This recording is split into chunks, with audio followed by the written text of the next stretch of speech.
Welcome to the Future of Payroll and Workforce Management Insights by HR.com, your go-to resource for insights into payroll and workforce management. From navigating compliance and technology trends to exploring the latest in global payroll solutions, we're here to keep you ahead of the curve. Join us as we dive into the forces reshaping payroll and share practical strategies to optimize your workforce management. Let's get started. Well, hello everyone, and welcome to the latest episode of Future of Payroll and Workforce Management, a podcast here at HR.com where I am your host. My name is Brent Skinner, and you know enough about me from watching all these episodes. Today is about my guest, and it is Dr. Mari Sifo. Welcome, Mari. Thank you. So happy to be here. Oh, yeah. I'm happy to have you here. This is going to be a real barnstormer of an episode, I think. Our working title is, what is our working title? Oh, yes, it is HR wants to be strategic. So what's holding it back? And this is something that comes up all the time. It's kind of like this, I don't know, this weird kind of area where we got to kind of figure this out. And we're going to hopefully move the needle for folks a little bit, at least with our conversation today. Now, you're a talent management consultant, and I know you've had quite the history in your career. You've been I believe a CHRO in the past and all this sort of stuff. And as I like to ask all my guests at the outset of the episodes here, and I'll ask you as well, there's a lot of passion in this space, in the HR space, human capital management. People are kind of have a mission when they go into this space, especially when they get into leadership positions. What galvanizes you? What gets you going every day? What's your passion in the world of work, Mari? Yeah, thank you. So it's really interesting. I found my path in the world of work, and I love one that you call the world of work, and we're not caught up between human capital and people and all of the titles that are used, because it is actually the world of work that really sparked my passion. I did not start out with an HR background like many people. I found my way by being in operations. And quite frankly, I was really frustrated because I felt like my HR partner didn't understand my real world. And after going and feeling like I'm hitting a brick wall after brick wall, I said, you know what? Maybe it's me. Let me try to see what it's like on the other side. And so I moved into HR. And I think that that background between operations, I had done sales, and then moving into HR really opened up a space. And for me, it is around how do you really enable the business through people? And there's always a pathway, there's always an opportunity. And it is exploring those pathways that really gets me excited every day. Yeah. And that's really important to really kind of bring that angle perspective to things and help HR kind of, understand the people in the organization and get that understanding, just raising that vibration. That's really, really important. This is actually a great segue into the topic today. HR, we keep hearing this over and over again. For a long time, HR's been expected to evolve into a strategic arm of the business, a strategic powerhouse, dare I say, right? Um, but it always seems to be held back. There's something, not all the time. We have strategic HR departments that doing strategic things, right? But there seem to be some barriers, and we've long sort of, assumed that the barriers are capabilities, maybe the technological constraint, technological impediments, a lot of administrative tedium, this kind of stuff. But what if it isn't capabilities so much as constraints? Like what's going on here? And I guess my first question for you is, um, if HR has always been ready to be strategic, because I think this is something we were talking about this in the green room. We have a green room here at the podcast, even though we're not a late night TV show, talk show, excuse me. But we do have a green room. And we were talking about that, that maybe HR has always been ready to be strategic. That's not the thing. Like, it's not just a bunch of folks who just haven't thought about that and now they have to think about it. Maybe it's the other way around. What structural or cultural barriers continue to hold HR back if that is in fact true? And I happen to agree with you on that. Yeah. So First of all, I don't think it's that HR wants to be strategic. I think HR is strategic. And yes, you might have some of those older, not older in age, but kind of philosophies around the world of work and how things get done, where yes, there are some tactical things and tactical processes, but there is no function. Operations, finance, sales that they don't have the back of office tactical constraint. And so I think one, it's a twofold problem. One is our perception and how we allow others to perceive and receive us around how much is administrative, how much is tactical versus this ever shiny light of can we get to strategic work. And then the other thing is, I have walked into so many organizations that have said, we want to be strategic, we want a HR leader who understands the business and gets the P&L and drives it. And the very thing they say they want, they're not ready for. And so it really does come to, is the organization ready for that really thought provoking, strategic partner that is going to drive the business to achieve the business results? Or is it just something they say they want, or maybe they think they want, but they're not really quite ready for what does that really mean as how the organization will operate? What do you mean? So let's drill down into this a little bit because you brought up something really interesting. What does that mean?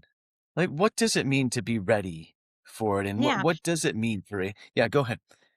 Yeah. So it to me, it always gets down to an organization. Let's say it can be a manufacturing organization. We want a strategic people function. We want HR to be strategic, and HR is ready. Forget we've been at the table. I don't want to talk about seats. I don't want to talk about the table. I don't quite frankly want to build the table anymore. We're there, and the question is the organization one ready to be challenged? It is going to have to think differently. How are we really engaging people, our human assets, our human capital, and are we doing the same things that we do when we look at our other capital investments? Are we investing? What is the return on the investment? What is the payback? What are we expecting?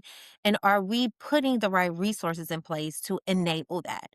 So, I know everybody's up in arms about AI. What does that look like? For me, it feels a lot like when I was in operations and we were rolling out this new robotics and automation, and everybody's going to lose their jobs. And what does that mean? And you have to take a step back and you say, okay, we know that we have this technology, we have this tool. How are we making sure that we're thinking through all of the pieces and the roadblocks that will enable it and that might also derail it? And usually that has something to do with people. Not that people are trying to derail it, but have we really unwound it so that we can look at the change management? We think that we're training people, but the training does not really simulate real life. And so there's so many pieces that comes to that. Are you ready? The first piece is no amount of strategy comes without change. No amount of I want to do something differently. I want a different outcome. And so we usually want the outcome, but we're not really ready, and our organizations and leadership teams aren't ready with HR challenging their leadership. HR saying, no, actually, maybe we can think about this differently.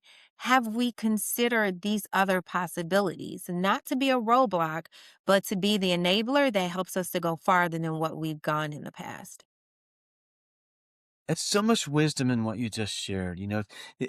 What struck me right at the outset is leadership ready to be challenged by HR? Because when leadership nobody's questioning leadership that is coming from a good place when leadership says, "Hey, we want HR to be strategic." That's the first step.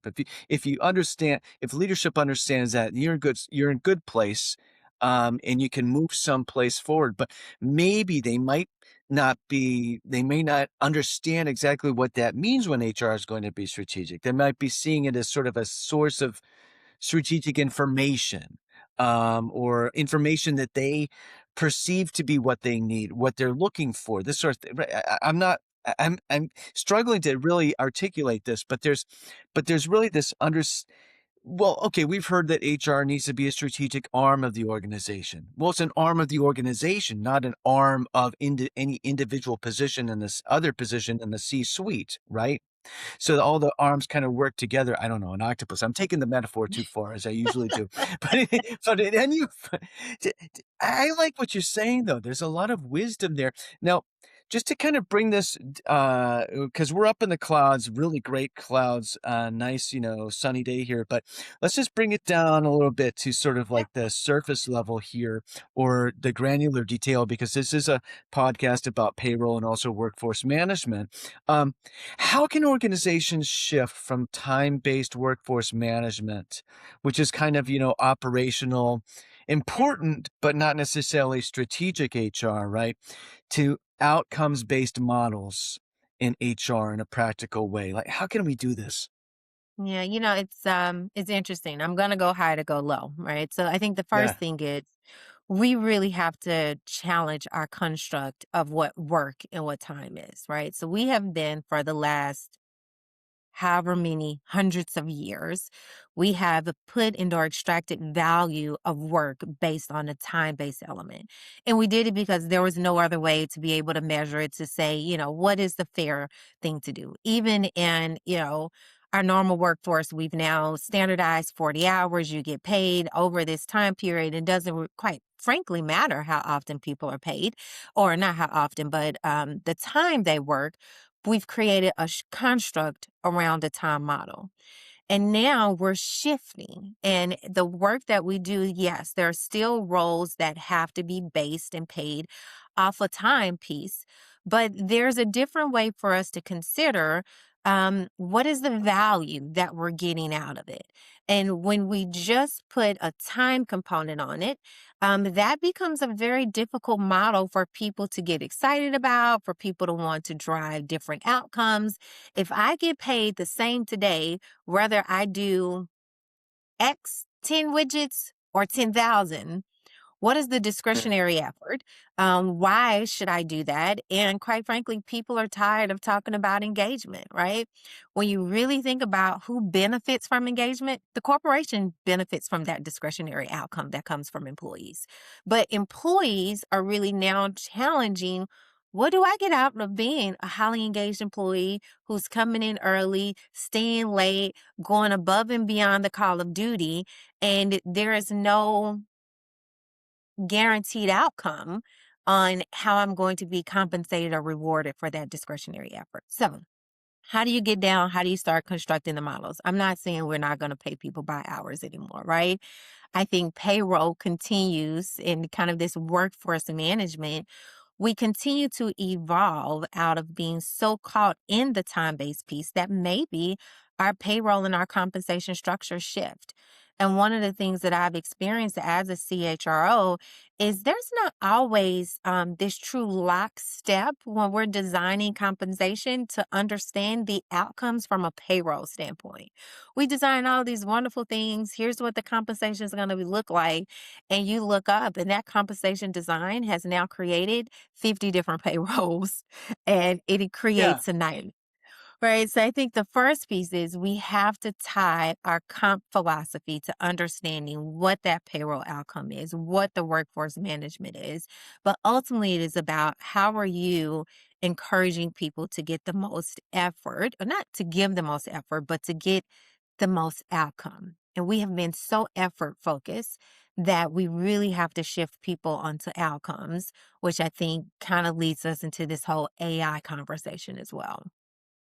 yeah, yeah, and we can talk a little bit about AI. It's always great for the podcast when we do that.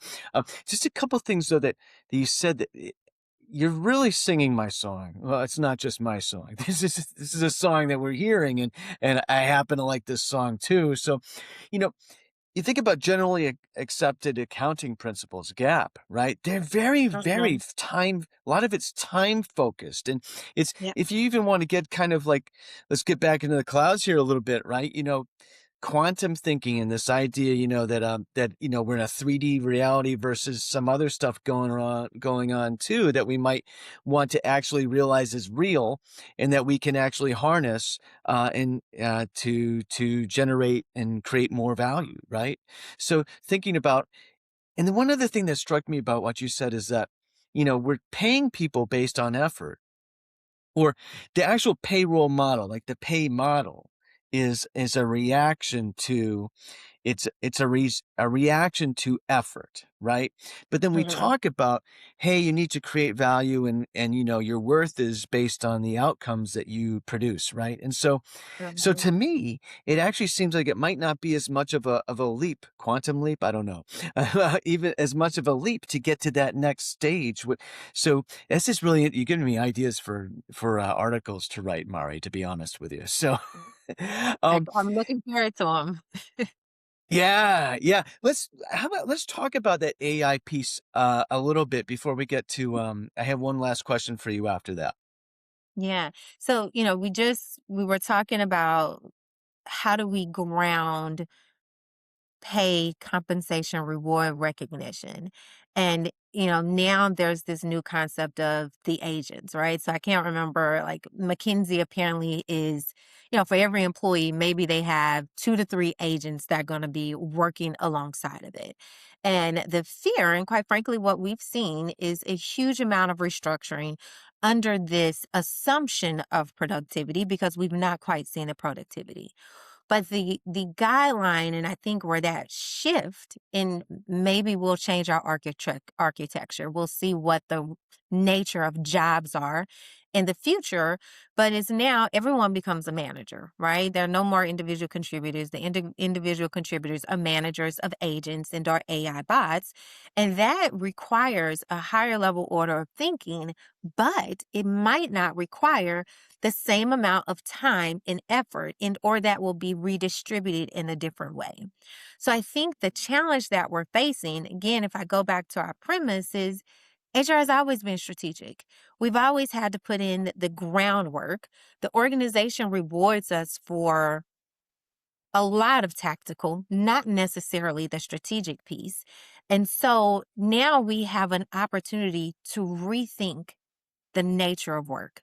And our question and the challenge is, will we continue to move in this incremental step, this progress based on legacy systems that were built and founded on the industrial and agricultural revolution when we're now in a digital age and we're still trying to use a construct and a model from industrialization rather than the digital world? And I don't know what that new construct is going to look like, and it'll take us time to get there, but the concept is AI is here. Yes, there's going to be restructuring. There probably is going to be a quite more hiring. So one person is restructuring, but if you look at Accenture is hiring more people so that they can be able to enable their AI growth in their strategy.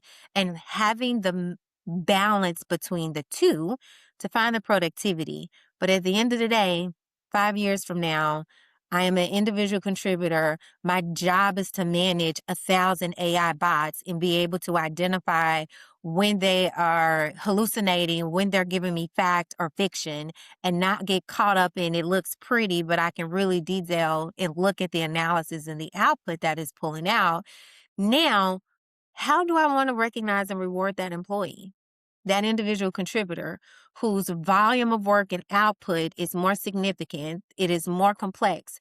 Am I still going to pay them this base salary, not looking at output, not looking at what the rewards and recognition systems are? Or do we shift that model a little differently?